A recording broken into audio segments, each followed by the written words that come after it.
You can have physical dreams can change in a second. I can remember, though I sit in the chair now, people sometimes say, especially Brother Darrell, they say, can Brother James stand up? I can stand, I can walk, I can even talk. Now I can't read and spell well, but I can stand. Now what really happened is this. About a year ago, I had this back problem, and I didn't want the church to know, so I would come and I'd stand, I'd sit in the chair. At the time, I had IVs in my pocket, and I was taking an IV. And I would come up here and I would sit and preach anyway while the IV was taking place. It was fighting an antibiotic, and after that, I had a real back problem, so I would come and I'd sit, and I wanted to preach. Me and Debbie, we went on a trip, and it got so bad, I was sitting on my suitcase, and they were having to push me. It was horrible. I mean, I thought, please, I hope I don't live like this. I slept on the floor for 1 year. I didn't want the church to know. For many months, the staff didn't even know it. And so I'd come and I'd sit in the chair. Now I sit in the chair because I like it, amen? I don't know. I could walk, I can talk. I just like sitting in the chair. But I was, at the end of a year, I was worried about, am I going to be like this the rest of my life? Dreams get shattered. God allowed me to have some surgery. Man, I'm healthy and I'm happy. David was more concerned in a person in relationships. I'll give you a real important insight. Be careful. Sometimes the more money and the more power you have, you're more concerned about riches than relationships.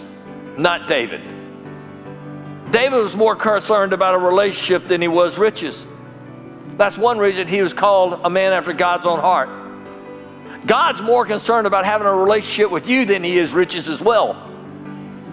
He's not worried about your riches. He's got all the riches in the world, but he is concerned about having a relationship with you, and David was too. David steps on the throne and he says, listen, in 2 Samuel 9:1, and David says, is there anyone left in the house of Saul that I might show kindness to for Jonathan's sake? For whose sake? Say Jonathan. He said, listen, I had a covenant relationship with Jonathan. Now I'm the king. It's not over yet. He's in power. He said, I want to see if there's anybody that I can show kindness to.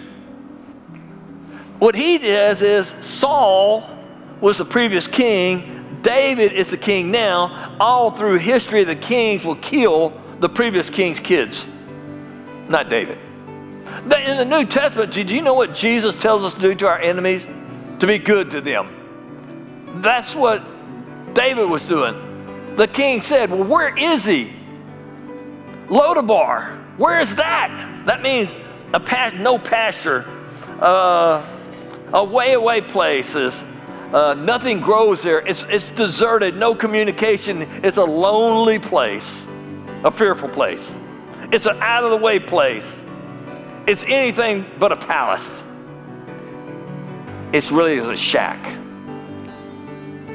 My goodness, can you imagine going from where he was to where he's living now, crippled,